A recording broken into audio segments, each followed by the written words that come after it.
Two teams who battled for playoff position in Stage 1 now square off to open up Stage 2. It is M80 and OXG. Welcome back to Stage 2 of the NAL, everybody. Just the first day, and we have already seen 3 max regulation or overtime matchups. I'm Jonas Willinger. Alongside me, I've got Foxe and Laxing, M80 and OXG Laxing. This one is a little bit interesting because OXG, they finished 4th, M80 finished 6th. But when these two teams actually squared off head-to-head, M80 won both contests. Yeah, they did. I mean, I want to scrape that 7-0 out of the way. You know, we talked about Oxygen already. They were trying to find their foundation. They were trying to find the right course of action and how they wanted to steer their ship, which clearly, by the end of the stage, into EWC, looks significantly better than what we saw out of M80. But for M80's sake, I think this is a big proving ground this stage, because what we saw going into that last stage was, okay, we're getting the former Beast Coast, the Manchester Major Championship back together with Kino's addition, but then also adding Fabian back onto this roster, a 3-time world champion.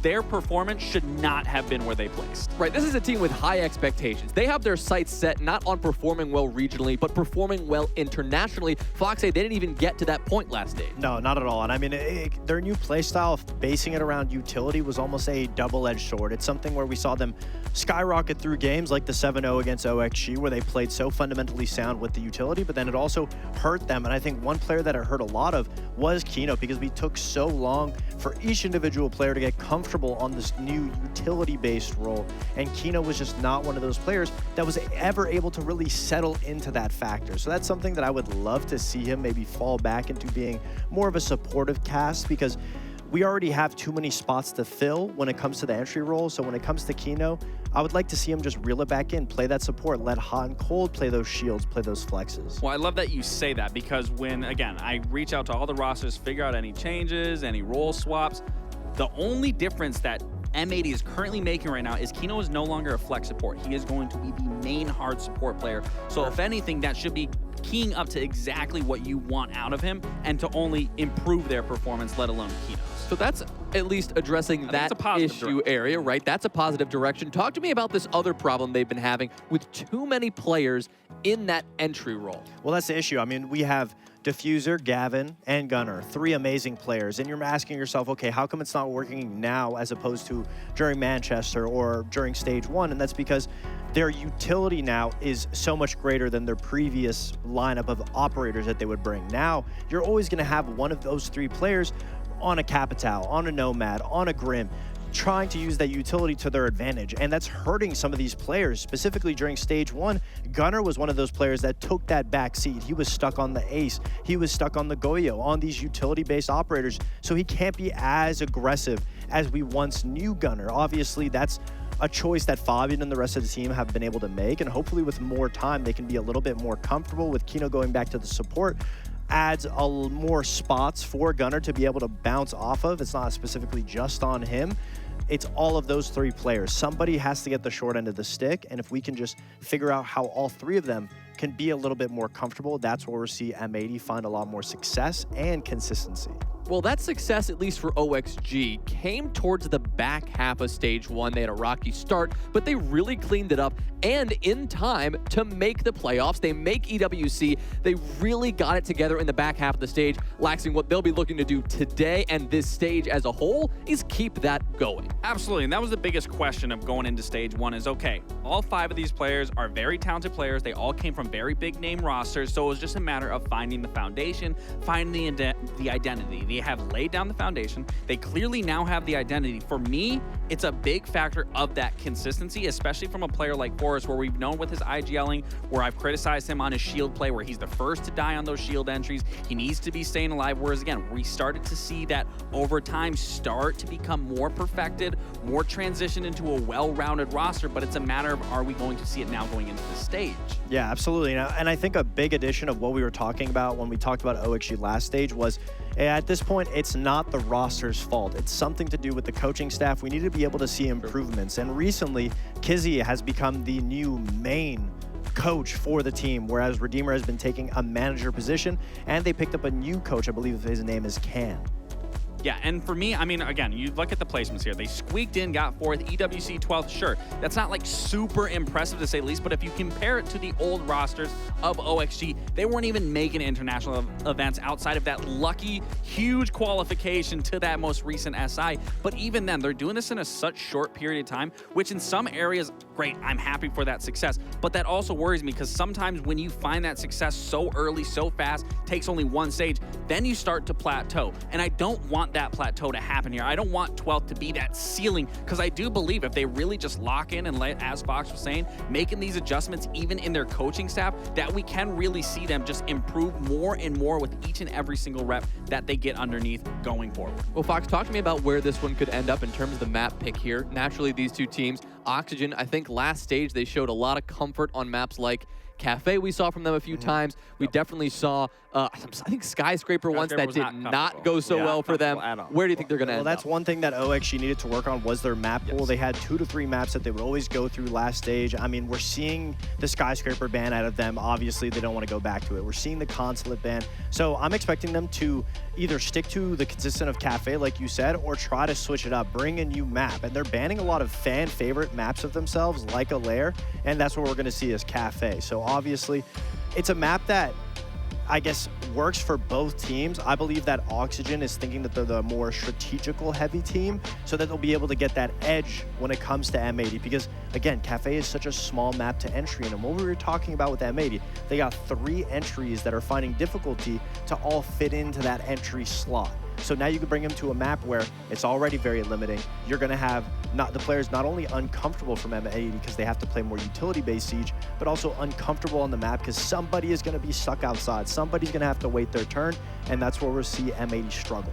I actually do like this pick coming out of Oxygen. They obviously do have the upper hand over M80. When they did meet in playoffs, they did beat them 7-3 on Cafe. So for M80 to allow this to go through, it just makes me believe, clearly, one, starting on defense, they're already going to start on the stronger side. But then two, they're going to understand and right their wrongs from the previous matchup that they had during their playoffs. But again, for Oxygen, I think the biggest thing that we noted with Cafe being a comfort pick out of them is they were also revolutionizing how to especially attack Bakery in that game. I believe it was versus Wildcard. They would block off the small Bakery door with the Aurora, pushing through into Bakery, and then just continuing to be that spearhead into the site. So I really want to see that level of depth being displayed here in this matchup still, regardless if they've already played this, regardless if they've already showed it. I just want to see, especially Forrest, come alive here, utilize those shields to the best of his ability, especially starting on those attacks, and allowing his players to play off of him instead of vice versa. The players are then playing for him because he's off the map. Well, I saw both predictions up there. It seems like you're going with placement over at least their head-to-head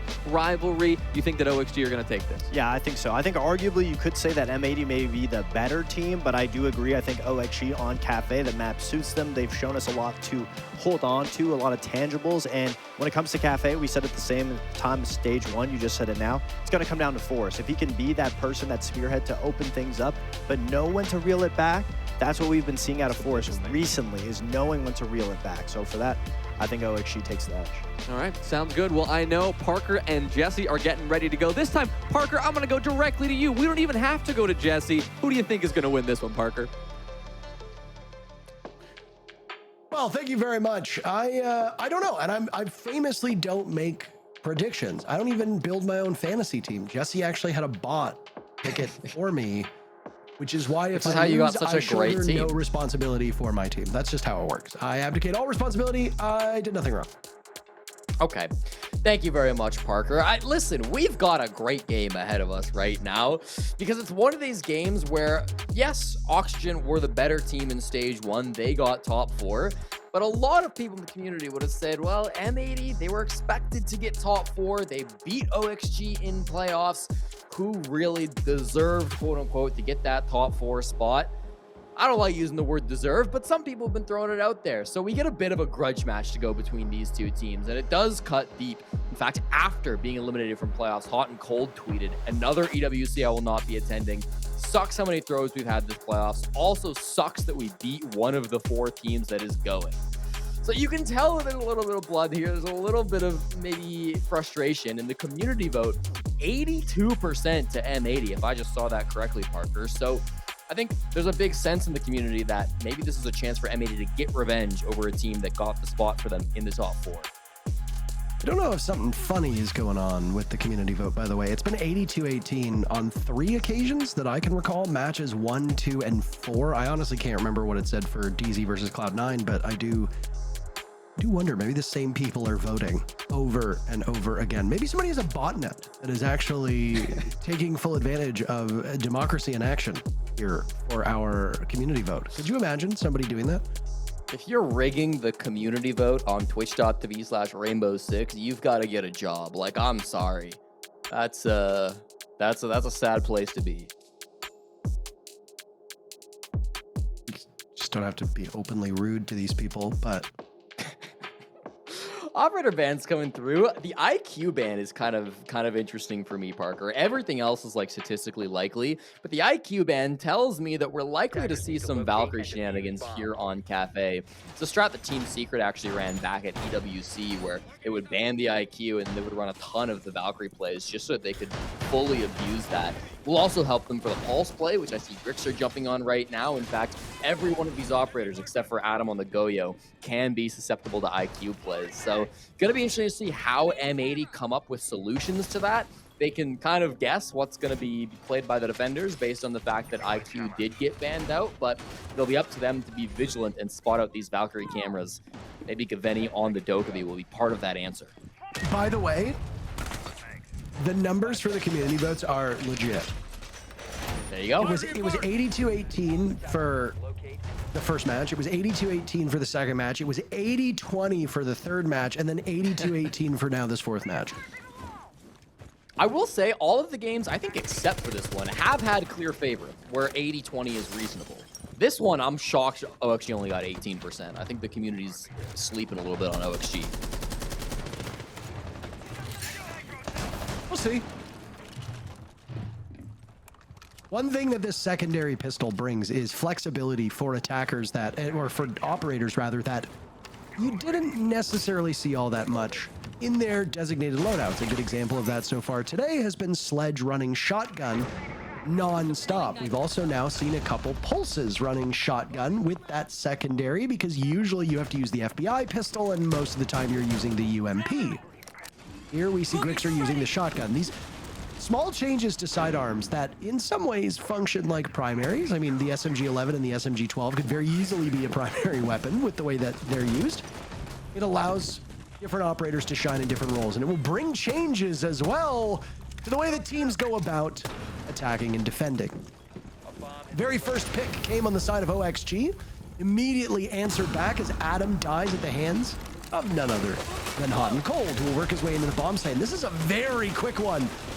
M80 are in the site. Diffuser thought that he would be safe. He's getting pinged in some location. There's a Valkyrie camera on the board that he needs to be wary of. Gomez and Forrest are the last two standing from OXG. And it's all up to Forrest in a 1v4, desperately firing away at the top of White Stairs.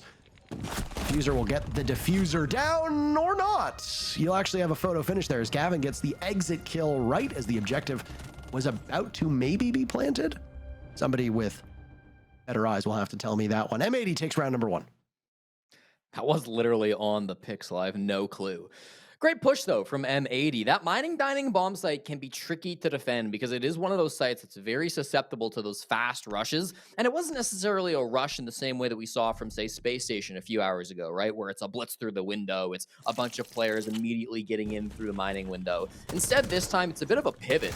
Great call from Hot and Cold to decide, you know what? Whilst we have entered into the top floor, while we have dropped some of these hatches from the roof, we're actually just going to pivot and go down through Pillar because we see that there's not a lot of players down there. We've got the opportunity with Gunner going down, right? We're maybe in a bit more of an awkward spot, but we know where Adam is. We're sure Gunner's dead, but Hot and Cold says, I can find that trade, makes that happen. Immediately, everybody with a defuse kit is in there to help him out. So despite the fact that there was huge information from OXG, they had players down below the bomb site, they had players up above the bomb site, I think it all just happened way too quick, and M80 were way too coordinated for Oxygen's plan to really come out on top there. So nice calling again by Houghton, and first round on the board for M80.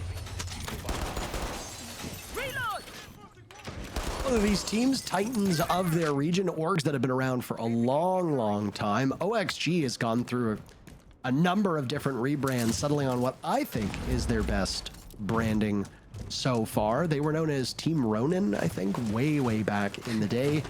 M80 is the spiritual successor to XSET. For those that don't know, the current owner of M80 used to be an executive or somebody towards the top of XSET. Maybe he was a co-founder. I'm not exactly sure his role on XSET, other than the fact that he was involved at a very top level. And now XSET has exited most, if not all, esports at this point, moving more towards a fashion or clothing brand or something along those lines, leaving M80 as the heir apparent. And they've been chugging around for quite a while, all the way back in stage 1. M80 had a good run. They finished in 4th place, just ahead of OXG. The top 4 were quite tight, and then everything beyond that was a little bit farther back. M80 vanquished OXG in the upper bracket quarterfinals. It was OXG who actually won this map 7-3. So we'll see if there's any changes in a best of 1 setting with, well, effectively the same teams. Window play always high pressure, always tense. Diffuser strikes first on the forest, but it does get traded. Yaga playing over here with the two brows, able to slow anybody who tries to push him up. There was a player that was on those brown stairs, but they've already gotten the space that they wanted. Hot and Cold fall back to reception, so he's not going to be able to take a fight onto Yaga yet. Add him some damage inside of washrooms, and he'll have to retreat from this position at some point. One nade could be the end of him.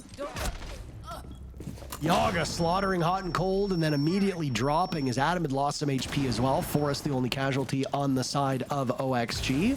M80 losing some very important utility operators. They just lost a Fragger and Kino on Blackbeard, leaving Gunner and Gaveni. It's the last two standing.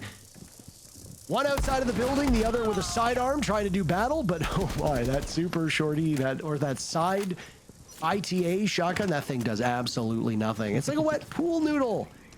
Gunner now with Bailiff in hand on the roof with 40 seconds left against 4 players on the side of OXG. A hopeless endeavor. Even if he does try to go for it, it's impossible that he'll be able to pull this one off. But he'll do it. Why not waste any time? Warm yourself up, get the defuse kit, maybe get a kill or two. Make it look real nice for the stats that get shared on social media after. But OXG will win this round, unless Gunner can pull off some inhuman feats. 15 seconds to go. Just waiting now, just biding time, sending utility his way. Adam credited with the final kill, but that one was over early on. OXG tie the game. Big round from the Yogg dog, playing the Two-Brow, somewhat aggressive close to Cigar. You don't see that very often. The Two-Brow kind of allows him to dodge a lot of the threats that you would sometimes be worried about from that situation. If somebody maybe double swings you from the two angles, left and right, where they can come around, you can slow one of them. Of course, the Deimos as well would be countered by that Two-Brow. Got a really important pick onto the brown stairs, which we saw, and then followed up with a big nitro kill, too. Yogg actually just got finished playing alongside both Kino and Diffuser at the NSG Siege Showdown LAN in Philly a couple of weeks back. Alongside NJR and Newers, they got first place at that community LAN, which is held, by the way, at the exact same spot that our host and analysts are currently at. So if you ever watch Between the Breaks, that's where that LAN event was taking place. Kind of shows that whilst these players maybe are a little bit salty with some of the results that have happened, there's a lot of friendships between these two cores, and there's a lot of overlap between who's played with who. Big fan of LAN events.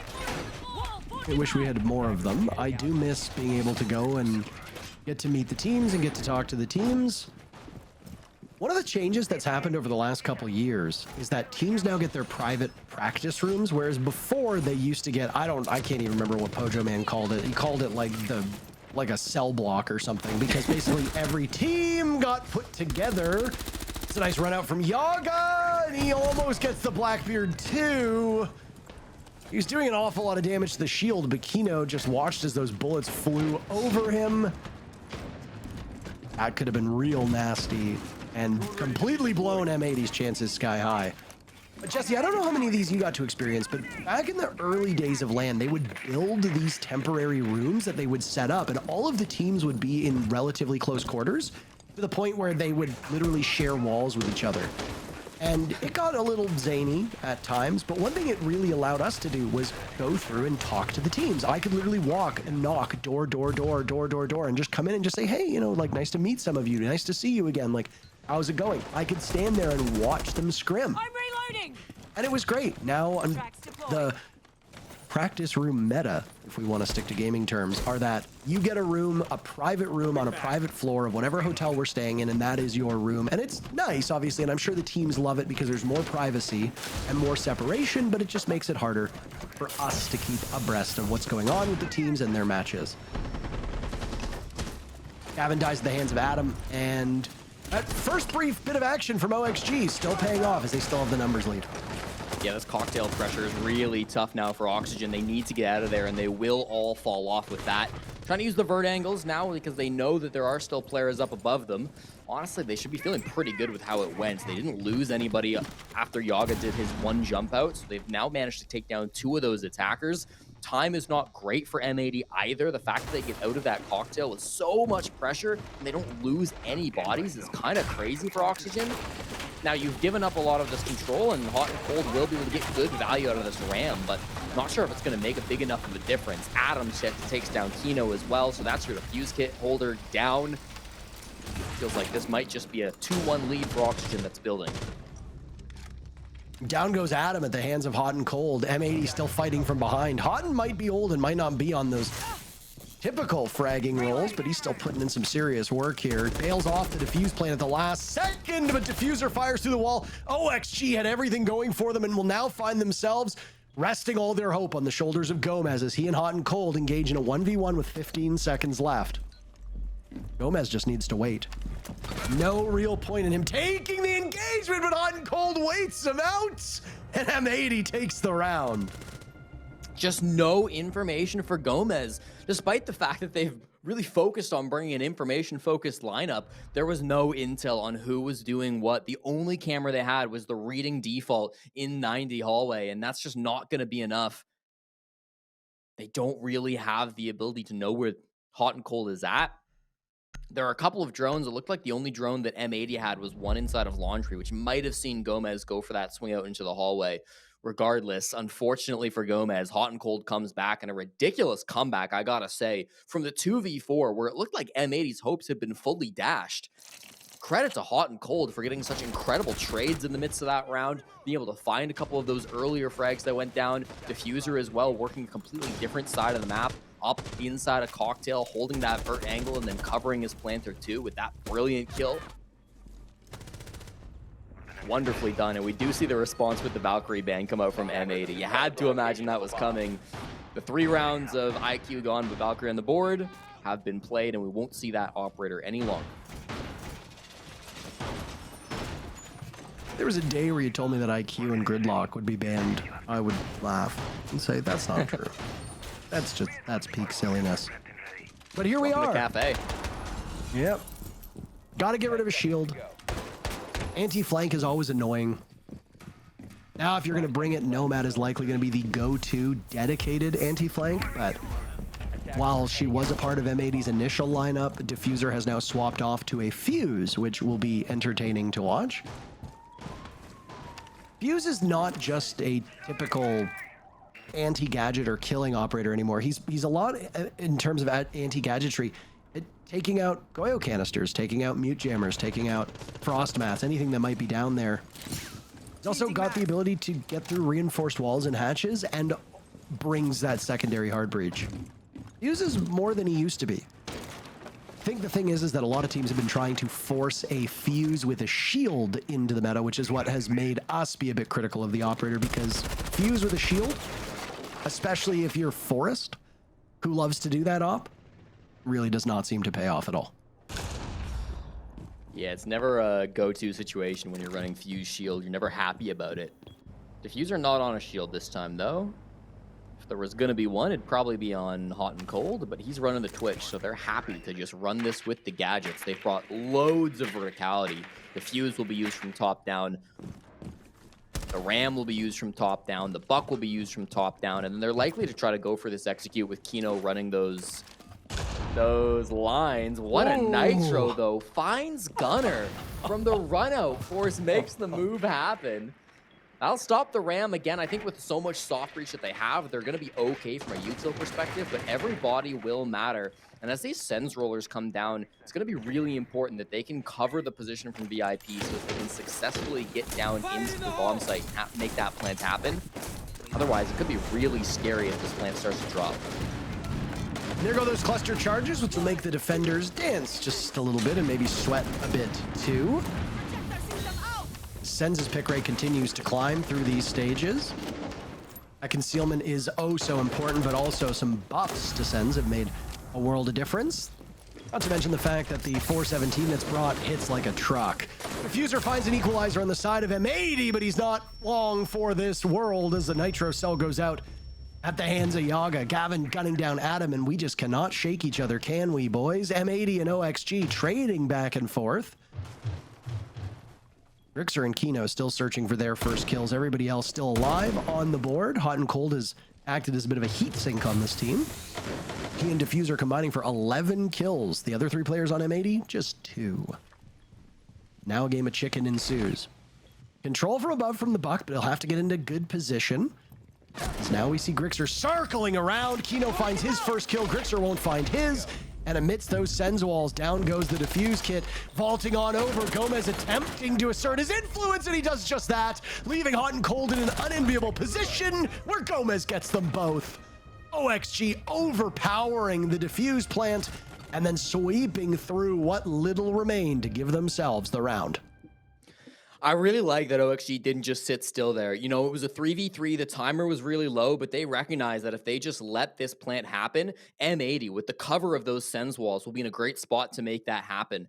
They did still have a Toxic Babe, but instead of using it to stall, Grixer said, I'm going to push up. This is going to be unexpected. Go for the swing. It was a brilliant headshot from Kino that shut down that play. But then the second player that moved up, Gomez on the Warden, might not be able to see through Sens walls anymore, but he can still move through them. And his ability to get up, stop Kino from doing anything crazy was massive. Yaga from VIP as well. You can't understate his impact in that round with the Nitro Cell coming through. He was the big pressure point, the big threat that M80 needed to bring that Sens to try to avoid. Still was able to have quite a bit of impact on that round. So well played by Yaga through that too. Does feel like OXG are playing a really solid game against M80. You go back to round 3, which should have been an OXG round with a 4v2 advantage, and this could be 3-1 in favor of Oxygen. I think that's why we're seeing attack timeout. Yeah, it's only a 2-2 scoreline. That seems pretty good, but this could very easily be spiraling out of control for M80, so they want to get a handle on the problems they're seeing. Fabian will be talking to these players, and always appreciate a good Fabian interview, especially appreciate hearing his feedback as a coach. It's not really something that we get access to. I am a bit disappointed that we lost the ability to hear coach timeouts. I understand that teams and I understand the coaches don't want those conversations to be made public, lest they say something embarrassing or lest they use a call out that maybe there are some teams that have call outs that are maybe not named the best things. You don't necessarily want that being said live. But more than that, you just don't want to give away your strategies, right? You don't want to know what, or you don't want people to know what you're saying. Knowledge is power. If you know what a timeout is going to be, if you're going to reveal some strategy, if you're going to say, hey, this team always does this, who's to say a coach that's maybe not as practiced or as experienced as Fabian hears Fabian say, hey, this team always defends this part, and then at 30 seconds, they always rotate. Maybe a coach hears that and goes, oh my God, yeah, they do. That's amazing. And now you have made another team's job easier against your opponents. You don't necessarily want that either. It also gives away your own strats. You certainly don't want to be giving up things that you've worked hard to keep secret so easily. Still, I think it's good for content, and I miss it. Well, Parker, it seems that rumors of Aruni's demise were greatly exaggerated because despite Denari being up and available with all the windows you need to protect on Cafe, Gomez is thinking that Aruni is the better option, and I think that's the correct read on things. Being able to stop flashes, nades, Candelas even from coming into those windows is vitally important. That'll help protect some of these top floor positions like the player inside a bathroom, like anybody playing around planks top white. These are the positions that Gomez will hopefully be able to lock down and make a little bit safer. Up on the top floor, it is Gomez and Yaga by themselves, and they're both near white stairs. So it's really not a committed hold to the top floor. Instead, most of these players are playing relatively passive as we slowly approach the 90-second mark. But it hasn't sped things up for M80. They're still quite slow to get into the top floor. It's only Kino who's just now entered Cigar and Gavin behind him. still got 2 nitro cells on the side of OXG, so there's plenty of surprise that might be underneath the feet of M80 without them knowing a thing. Still searching for a couple players to get on the scoreboard. Gunner, uncharacteristically slow. This is giving me shades of Gunner on SQ years ago with him going 0-4 on his roll. Crixer, also a former SQ player, who very rarely put up 0 and X games. He's gone 5 rounds without finding a kill. On a roam heavy operator that is usually involved in altercations, that is below what we expect of him. OXG's had Adam and Yaga do most of the heavy lifting. Yaga's not usually involved in those first bouts, but he's been persevering and succeeding in many ways. Speaking of Grixer, though, Jesse, his Pest just grabbed a drone, and that's more information for the defenders. Yeah, that continues to be beneficial for them as it has since the first round started. Vert pressure is good from Gaveni. He, of course, doesn't have great utility to open up those floorboards, but he does have util to toss on through. Kino is in sight with Diffuser, so he's going to start a plant, and he's got good coverage despite Gaveni's death. Looks like this is going to go down, or we're going to have a crazy post plant, but no, Grixer gets the denial. Two kills for Grixer, Jesse. Not just one. Adam on the board as well, and it's Gunner still searching for his first kill. He's got a lot of targets. He'll find one, but that's all she wrote. Adam with a 2-piece to send the round away. OXG, just a wall that could not be scaled by M80. Grixer was inside of Pillar, so he was on that mid floor. It wasn't vertical denial, he was horizontal, and it was known by the player that was covering. Hot and Cold was aware of that position, but it didn't matter. He didn't have an angle on it, and I think they were hoping that the shield on the back of Kino could prevent that angle from getting a plant denial. It certainly wouldn't have been an easy kill, but Grixer was able to find the side of the body, or he was able to find the toes, whatever it might have been. Did so much work from inside of Pillar, so that will be a huge boon. Getting him on the board, the former player from Sonics, and no longer going to be dropping that donut. Gunner can also say the same, as he did get a frag in the last round, so something to celebrate, but I just don't think M80 are going to be happy with how this game has gone so far. Especially after they just called a timeout, too. Yeah, exactly. I mean, that's rough. I don't know if there's just a longer pause between these rounds or not. Oh, I hear the sounds.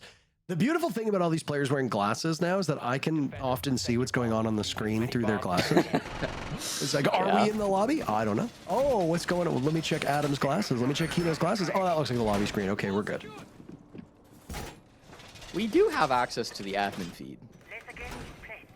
I choose not. I don't want to watch the admin feed. I don't want to be surprised by the result. That's fair. You don't want to be spoiled. I don't want to be spoiled by the feed that is at the exact same time as the feed we are currently casting off of. That's understandable, and honestly, it's very respectful. important. Yeah, I can respect that from you.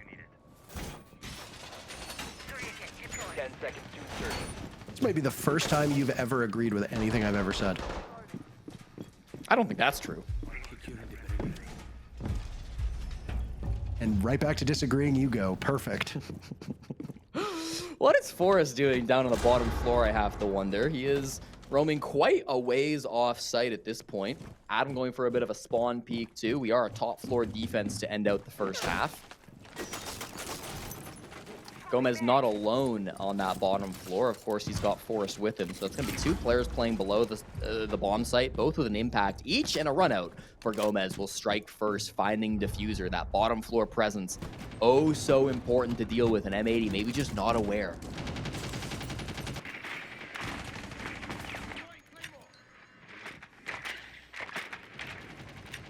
I don't know what's getting on with M80 at this point in time. I mean, we talked about Cafe before. It was the most played map in all of Stage 1, and it was a 50-50 map. I mean, it doesn't really break either way. 80 of the rounds won by the attackers, 83 won by the defenders. At least that's from the group stages. And then as we play more and more play days, we're going to be able to look here and say the same thing. We just had a Cafe that actually skewed attacker favored. All 12 rounds were needed. 7 of those rounds won by teams who were attacking. I say that because if I say 7 rounds won by one team, then people think, oh, they won 7 rounds on attack. That's crazy. That's not possible. Well, if you go overtime. I guess, yeah, that's true. Aurora being shown, by the way, all 4 gadgets still in pocket for Hot and Cold, looking to isolate what I imagine will be back bar or freezer. M80 will have to pull this off without their anti-flank as the Nomad Diffuser was buried about 30 seconds prior. You've used all of Grimm's utility, but still got plenty at disposal for Hot and Cold and Gavin, and you've got those Candelas that will go off. 3 smokes as well for the attackers. As Adam gets punished over towards Pixel Spot, Hot and Cold tearing through him. The Warden of Grixer will be incredibly important for this execute, as Gomez attempting a late flank. It's shut down by Hot and Cold. Gunner also on the board, and now you see a scramble up top to cover as Kino is attempting the defuse plant, but Hot and Cold slaughters everybody. Objective be damned. Getting kills can still win you the round. Matthew Stevens, major champion, major performance in that round. Hot and Cold getting away with murder 4 times, but also figuratively in that round. He's standing on top of a Goyo canister for that entire 4K. So there is supposed to be somebody stopping there. There's no swing coming out from across the way, though. Unfortunately, nobody from Cocktail is able to get a good angle onto Hot, and I don't think his position is really known as he sort of sneaks in through the left side while Kino is being a big distraction on that Blackbeard. The desk was talking about wanting to see more shields on Hot and Cold and maybe less shields on Kino, but clearly M80 have a formula that works. And with Kino on that kind of hard support shield role, Hot and Cold is able to maybe make some more workarounds and find a few more angles. Makes a big difference, and I think that really does start to swing the momentum back in the favor of M80. I felt like Oxygen were in control at the start of this game, but with that big, confident round win from M80, that could shift the tides as they move on to defense now. I mean, when you've got Hot and Cold playing the way he is, he broke double digits with that one. 10 kills on a non-traditional fragging role for him, which is really something, but M80's a bit like, they just change it up. They're unpredictable. And you'll have games where it's Gunner and Diffuser running in and killing everybody. You'll have games where Gavin is tearing through everybody as a defender. The only player who tends to play more of a sheltered role, whose contributions are not often felt on that kill feed, is Kino. And that's exactly where he stands through the first half. 1 in 5 with 2 assists, playing on those utility roles, usually there to help the team. He's kind of the spiritual successor in a way, just as M80 is to Xset. Kino is to Spirits, we saw in action earlier today on the side of Dark Zero. OXG's roles are typically a bit more static, but again, they do have to wonder what's going on with Grixer. He's not going to be in one of those main attack roles here for OXG, at least on round number 1, so keep an eye on him, see what he's able to accomplish. You do have to wonder how much the role swap for M80 is impacting Hot and Cold's performance. I mean, he moved from hard support to second support, and Kino moved from second support to hard support, which doesn't sound like a big change, but it might be having just a huge impact. Something to watch out for sure going forward in this stage, but it seems like it might have been the correct move, at least to see some benefit for Hot and Cold. I go back to that old Mirage roster, and you know, we can always tell that Hot and Cold is a player that can stand up and get kills when he needs to. He doesn't always have to be old man IGL.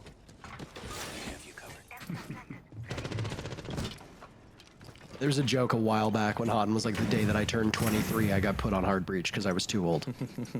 And it's like, dear God, imagine being 23 years old and being told that you're too old for esports. I'm 35. I might as well be dead. I remember seeing a great thing once where it's like a regular person who's in their 40s. Wow, you're in the prime of your life. Athlete who's in their 40s. Look at the oldest person humanly possible stepping out onto the field. Wow, it is a marvel they still live. It applies to esports too, just scale it back a decade. Kino dies first, that's not ideal. Adam with 8 kills now as Nitro Cell goes out, does not conquer Forest, he's still upright. Adam eliminating Diffuser to find his 9th as Gunner gets on the board, and down goes the Ram. Adam will only be good enough for 2 kills in this round as he gets quite the surprise in Freezer by Gavin. Will now have to deal with a Monty and Co. Very rarely do you see a Monty get that assertive without any real support. He's trying to time this around Gavin reloading, which is a smart time. Forrest went for the wraparound. I'm not really sure if he was trying to just get around the shield break or not, but exposes his backside, gets gunned down, and now control of back bar is for OXG with just a little bit below a minute left in the round.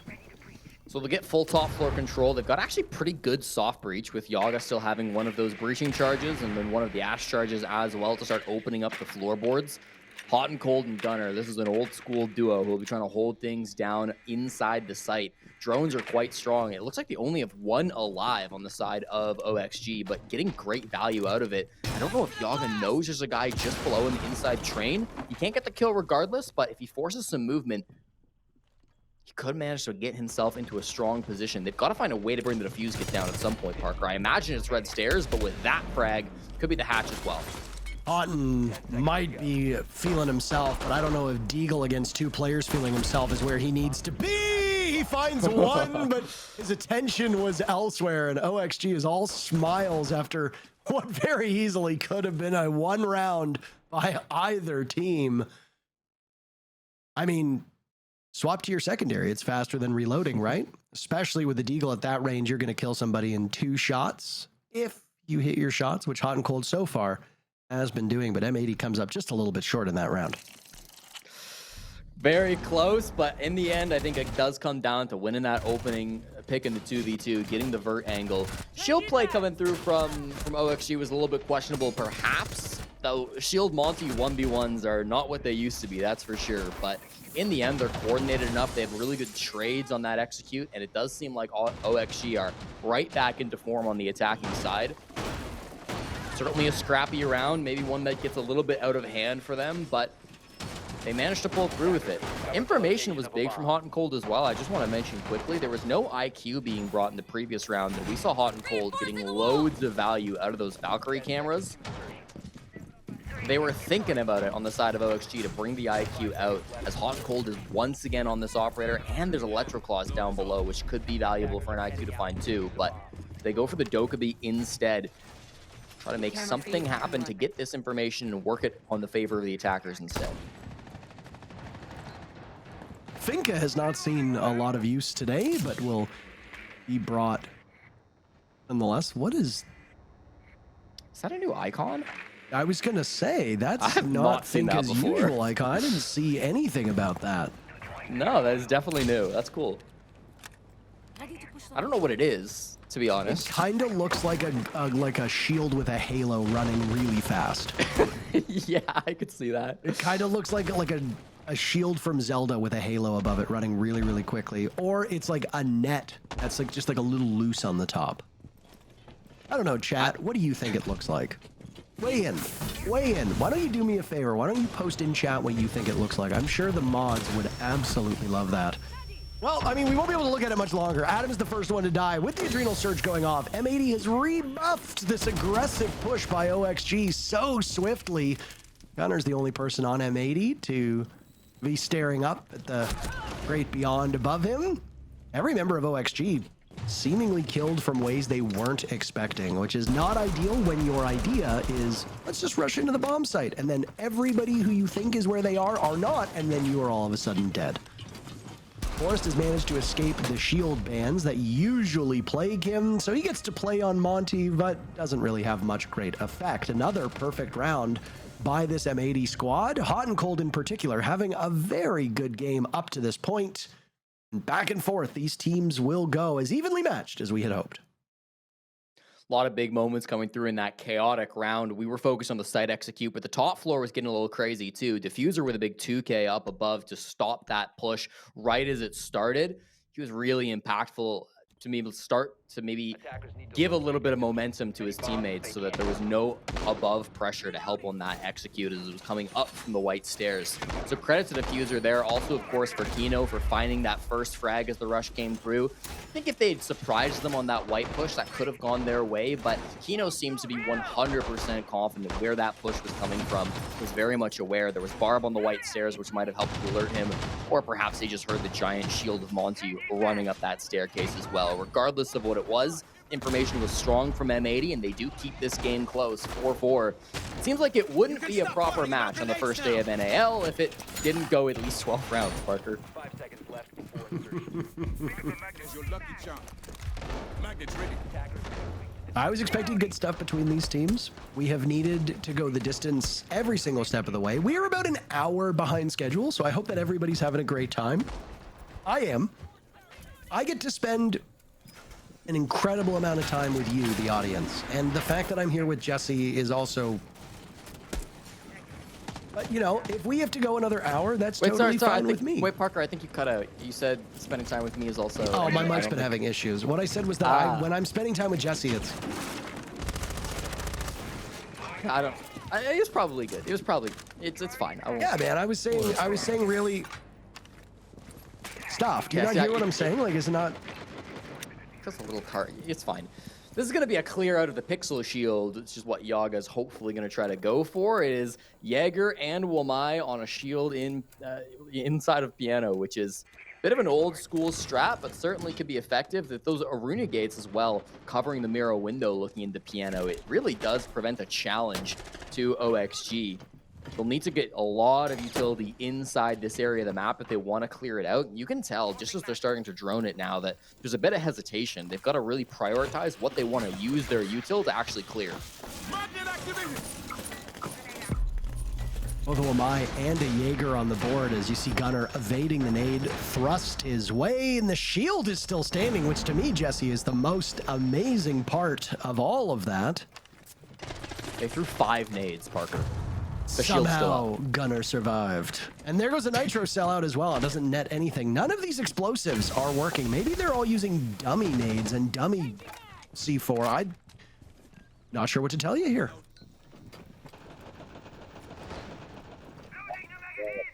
Problem that he cannot solve. Nope. Well, great. Everybody else is trying to play windows, trying to find something, but instead it's hot and cold from below to kill the Montaigne. It goes from bad to worse for OXG as the problem solving just wasn't there, and now they're left with their mistakes. Forrest struggling on this roll, struggling up against the guns of M80 as you've seen this defense entrenched over towards Cocktail, and it has been way too hard for OXG to overcome. They have struggled in this spot. Finally, some salvation, though, is that shield still remains, but they've been able to open up part of the bathroom, which right now is where Kino is playing. I don't know if they've droned this out. The gridlock of Gomez shredded as Kino has one more lined up onto Yaga. Long-term teammates and now adversaries as Kino has still another in him from that spot. 3 kills from inside of the bathroom, and Grixer will spend the next 10 seconds on the roof of Cafe. M80 will win the round, again flawlessly, as Grixer will talk to his team and OXG drop the round. I really like that setup. It really reminds me of back in the day when we had like Goyo with 2 shields, when we had just gotten Wamai come out, when we had a really util heavy meta. I'm probably looking back with rose-colored glasses. There are a lot of people that did not like that 20-second meta, but regardless, you're stacking up all this utility and it just provides such an interesting change of pace compared to what we often do see on Cafe. M80's bans as well. I don't think they're directly banning Grim and Ying so they can run that strategy, but it certainly helps as both those operators have a lot of clear. They've got a lot of burn to ride through those magnets, to get through the Aruna gates, to get through the ADSs. But with them not on the board and without anything else to really answer through and clear out that util, it really just was an impossible task being presented to OXG. As soon as the Monty goes down too and delivers the defuse kit right into the hands of the Pixel player, that is a gone round, and it'll cause attack timeout to come through from Oxygen as they feel like they need a little bit of a boost for some of these pushes.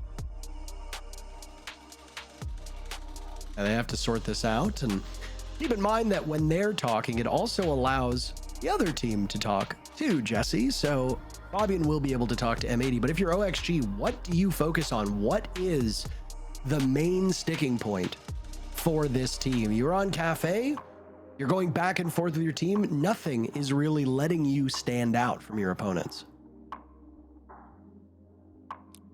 Tough too, because you're not exactly sure what you're going to be getting on every single round.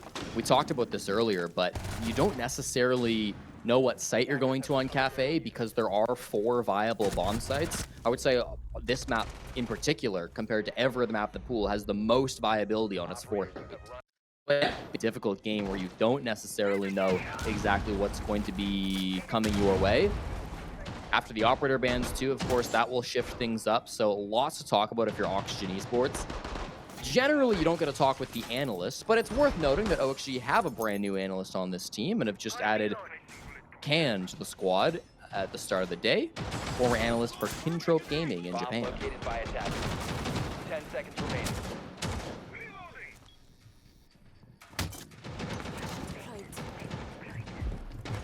Looking here at the operator lineups now as these teams lock in. Fenrir hasn't seen a ton of play today, but will be picked by Hot and Cold.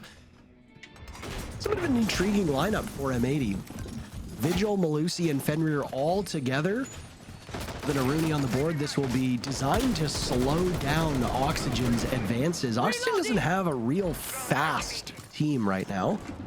They could if they wanted to, but I don't know if it's designed that way. Yeah, it's going to be difficult for them to try to approach this once again. Adaptations will be needed.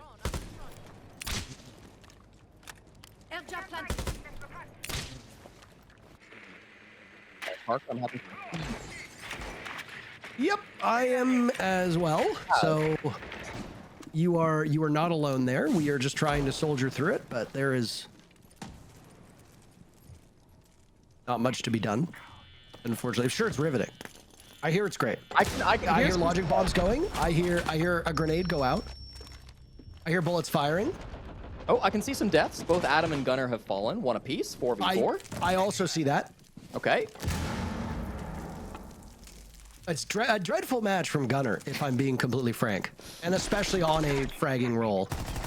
Again, he's one of those players where he needs to get kills. Gavin dies at the hands of Yaga as suddenly we are back in the action. And OXG have a numbers advantage. It's been a while since they've been in this position. M80 has been very hard to shake off. As now it looks like full top floor control from Oxygens. They can go and get set up. They can just bypass that Electric Claw entirely. Oh, they're trying to shoot the Selma from down below. Unsuccessful on the first attempt. You saw the floorboards beneath the Selma being shot open, so they were trying to deny this. You can get cheeky with that and find some success, but unable to do so on the side of M80. So Grixer gets the train hatch open, and now with a man advantage, good positioning, all the hard breach done that you could possibly want, and sends walls that you're going to be able to toss down to the bomb site. This is looking like a very good execute from Oxygen. They just need to be fully aware of where these last couple defenders are.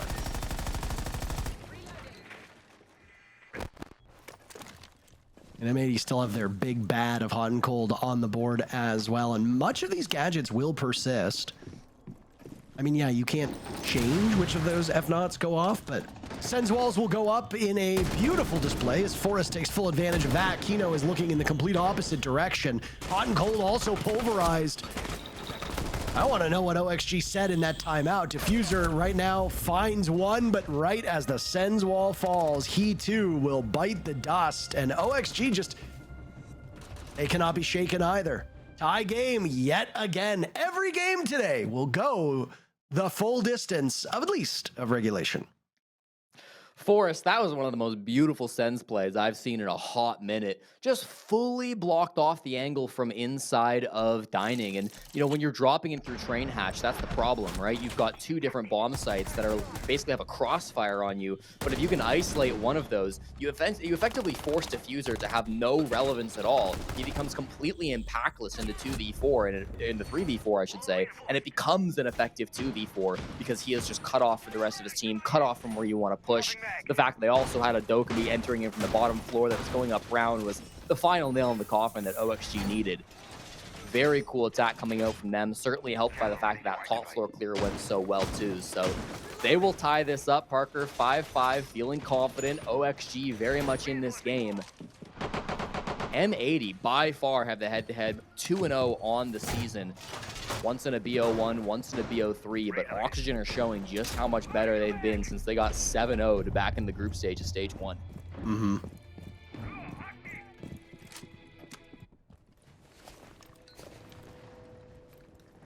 An overtime would be very fitting. Maybe not for those who are early risers who are already watching as we go later and later into the night, spending it together, but at least I will say all of these matches have been exceptional. This is one of the most competitive days that we have ever seen in the North America League. M80 and OXG have given us a showing just as DZC9 did, just as SSG LFO/Standby did, and just as Shopify Rebellion and Wildcard did to kick off the day. Yeah, I mean, I'm if very I can be, curious as to what we're going to see at a Team Cruelty and Envy to close out today's day. if I can be so bold, and this is going to be a controversial statement, but I think this is the best day of Stage 2 so far. How many times are you going to use that? Listen, the last time I made it was like 4 hours ago, so I can make it again, okay? Lots of people are filtering in, Parker. Dozens and dozens of people are hearing that for the first time and laughing very hard, Jesse. Thank you. Gavin gets Thank punished you. from an upside down repel by Grixer. And M80 on a very crucial round for both of these teams. Winner moves to match point, will suffer a very early death. Talked a little bit about persistent gadgets though. Oh my goodness, Forrest does not turn out the corner. Hot and cold goes big for 2. 15 kills, and most importantly, he's got case control, Jesse, right inside a reading. He can sit on that like a mother hen sitting on her eggs. That is crazy work by Hot. Yeah, and fans of this M80 core will have fond memories of that position. Hot and cold, maybe not as impactful as what we saw from Gunner last year, but still should be good enough to win them this round. Diffuse Kit in firm control of M80. A big moment to get to 15 frags from Houghton. Yaga outside, his position is known.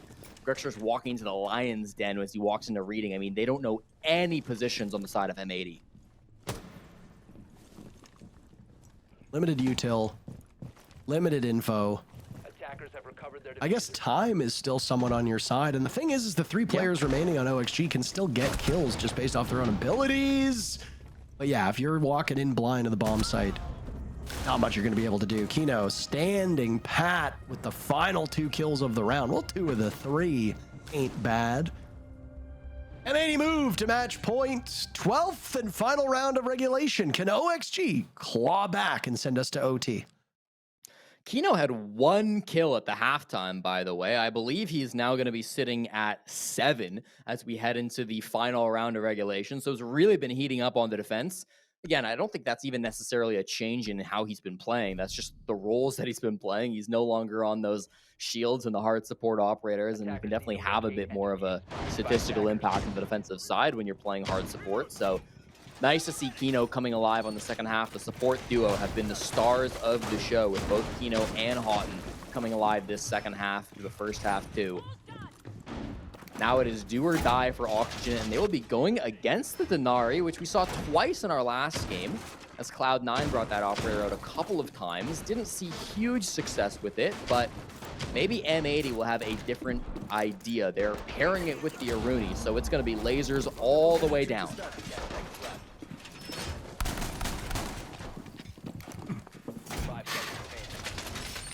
How many lasers exactly? Is it that scene from Ocean's 11, or is it Ocean's 12, or Ocean's 13, or maybe it's Ocean's 14, or maybe Ocean's 15? It's one of the oceans where they have to lower one of the actresses down into a field of lasers. That's what I feel like it'll be like for OXG.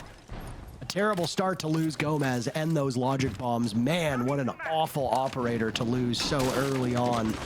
One of your biggest lifelines as an attacker is that ability to find intel quickly. The Dokkaebi being gone and Gomez being gone means you've lost those logic bombs, you've lost that secondary gadgetry, you've lost a good player, and you've done all that in the first 20 seconds. You now need to deal with the next 2.5 minutes. Down a player, and you have to drop into this bomb site? I fear this might be curtains for OXG. This is a really bad spot to be in, and especially for M80. You don't have to make any more aggressive plays. You can sit behind your utility, and you've got ridiculous utility to play behind. This Jaeger-Wamai combo coming out once again. The bomb site is a floor below, so they don't need to be so concerned with the space Adam is taking. But if he gets a free cheeky pick, then that could make all the difference. This will be unexpected, but he's caught on the default. Oh my, Adam fed into Diffuser, who's now broken double digits this round with those 2 kills, and another one could be had, but he didn't see that one coming.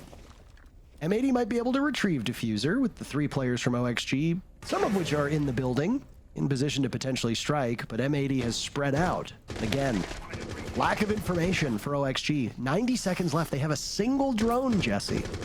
You're not going to know much about your opponents with just a single drone. Yaga will try his best and see the Wamai of Gunner, but cannot capitalize off of that. He hesitated, and for a second, that hesitation is enough to kill you. Grixer and Forrest, last two standing for OXG. Gavin firing away, but Forrest has the pre-fire. Numbers getting a little bit more palatable on the side of OXG, but not that much better. I mean, I'm trying to M80 find something good to say. Listen, from this exact situation, basically, M80 did clutch a 2v4 about half an hour ago. So if one team can do it, maybe the other team can as well. If the sledgehammer doesn't work, it makes it a little bit more awkward and wastes a little bit more of that time. If M80 just play this passive, it shouldn't be given away, but crazier things have happened. They'll continue to sledge away from above. Forrest, one of the few sledges that we've seen not opting to run that shotgun. Ian Grixer will now barrel through the doorway of reading. M80 might be lined up here, maybe not, but they know that with time on their side, the defenders can just sit back and rest easy. 3 points on the line for M80 if they can persevere, and they will do just that. Gunner and Diffuser get the final 2 kills, and after 12 rounds, M80 emerge victorious. For the third time this season, M80 will take the battle for Boston, beating the Org from the same city. Well played by them throughout this game. I mean, there were some tough moments, there were some shenanigans perhaps, but they were the ones to have hold firm, take down OXG. A lot of friendly rivalries between these two squads, and you can tell that this one means quite a bit to the guys on M80. Oh, absolutely. Overjoyed at this victory. One more match remains, but first, some replays. We're back in a moment.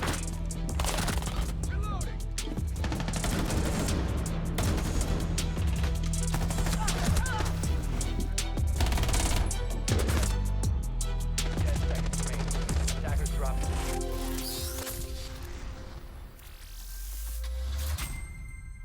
Go up. 15 Planning, seconds. I'm walking up brown. One planning. Yep, I'm walking with you, pillar. Stack these guys, boys. Stack these guys. That, Planner dead. he's fight. No! Let's go. Fucking go, baby. Come on. GG. Let's go, baby. Well, we are officially 4 for 4, max regulation at least every single time. 7-5, the victory here for M80 over OXG. Clearly have the upper hand in this little rivalry. We've got Diffuser standing by as we congratulate M80 on yet another win against OXG. How do you guys keep doing it? They finished above you in the standings, but you've faced 3 times this year, and you've beat them 3 times. I mean, just playing OXG is just so easy. You got hot and cold, just fucking destroying them every time. It's just so easy. Well, Diffuser, obviously, congratulations on the win. That's a great way to start your stage. I want to ask you, obviously, you guys didn't get to make EWC. I'm sure that hit hard. I want to know kind of what has been the process and the practice going through all the way up until now. I do know you guys did make the change of taking Kino off the flex support to a now more standard issued support player and not, like I said, not being able to flex off. Yeah, the role change with Kino really helped us like just find a flow in the attacks, and then I mean even the defenses. I think he just plays his spot pretty well. I mean, it makes the game so easy, especially when like the back lines are doing their job and not just doing their job but doing it very well. For sure. It just makes my role like a lot less stressful. I don't have to always get the kills. I can do my job, you know. Yeah, I mean, we saw it. Speaking of the back line, I mean, Hot and Cold had a pop-off game today, and obviously it feels like every time you guys face adversity, have a little bit of a setback, Hot and Cold's always the one to show up the next game day that possible and turn up. I mean, when you guys lost to Cruelty, he popped off. You guys didn't make up EWC, come into the first day, he's popping off. Is that some type of a sentiment that the whole team feels where the energy is just different? There's just so much more to prove in those moments? Is that just something Hot and Cold brings to the IGL room when he's communicating with everybody? What does the environment feel like as a team when you guys have something to prove? I mean, clearly the last 2 stages when we have shit to prove, we choked. So hopefully it's getting changed here. We're gonna have some good protocols, lock in. I noticed you guys are in a team house, by the way. Yeah. Unless you guys are just camping out at each other's crib or somewhere. No, we got a team house for the stage. It's nice. It's very Oh, nice. nice. Perfect. Love to hear that. Well, Diffuser, thank you so much as always. Congrats on the win, and we will see what you guys have in store for us for the rest of the stage. For that, have a good night. Good night, Diffuser. M80, 7-5, another big win here as they continue to show that they simply are better than OXG despite their positioning on the standings, Lexi. I mean, given the result, clearly they are better. I honestly thought, you know, when we did see them play in playoffs, OXG did win that game on Cafe, so it's not really a big surprise to me that they come back into rematching on a Cafe, winning it 7-5. I don't want to say that's like the most convincing result, but I'm not surprised by the win overall. And just based off how they were playing, like he talked about with Kino being more on that supportive role, it allows the other players to just develop better, play their positions, play their roles at a better pace. And you're clearly seeing that being displayed here just with how well, I mean, even for Hot and Cold's performance, to say the least. Yeah, I mean, when your IGL is doing very well, obviously it makes everything that much easier. It's nice to see Diffuser talk about it. You know, he doesn't have to get all the kills, and that's something that we did see him and Hot and Cold doing. And that's something that I wanted to highlight is, yes, Hot and Cold had an amazing game, Diffuser had an amazing game. But as we see, the trend of playing for utility is something that M80 is still going to be continuing on. I mean, every single operator player on this team is playing flexible characters. We're not necessarily seeing the traditional one entry, somebody on an Ash, somebody on a Finka, somebody on a Zoe. We're seeing them flex to multiple different utility-based operators getting that information. That's something that some of the players like Diffuser have been able to settle into a little bit more.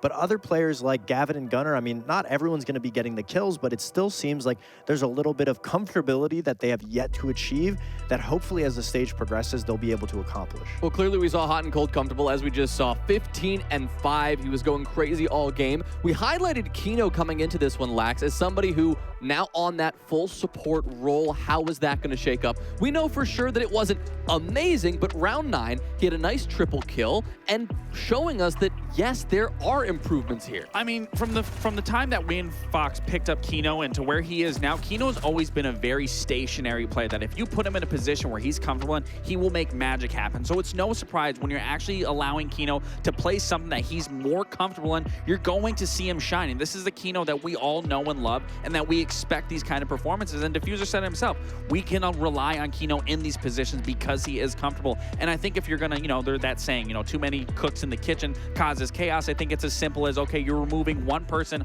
off of a flexible role and creating more consistency and more stability in that area where the other 4 then can flex instead of all 5 jumping around at any given time. Then you are consistently knowing one person is always going to be in that exact same spot, doing that exact same thing. So you do have more room to flex with instead of, like I was saying, having all 5 players come into a map and be like, okay, I'm gonna do this now. Let's swap this. You always have that concrete player, and Kino should be that backline. Yeah, you need somebody to be that consistent pin-hold player. And obviously, I mean, we saw him in the bathroom in that clip. He gets a 3K, wins his team the round by being able to do that, and allows everyone else to play, you know, that much more free. And obviously, it's something that the discipline is from Kino has been growing because, I mean, you know, we know it. I'm sure M80 knows it. Kino loves to be in positions like that and then do the Kiki peek where he just swings out, overextends a little bit. And makes it happen. It was nice to see him get kills and still tuck up and play his life continuously.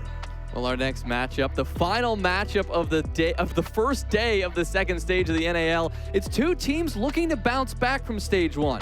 They've both made some promises, and in some cases, they've broken some promises. We'll talk more about cruelty and envy when we come back.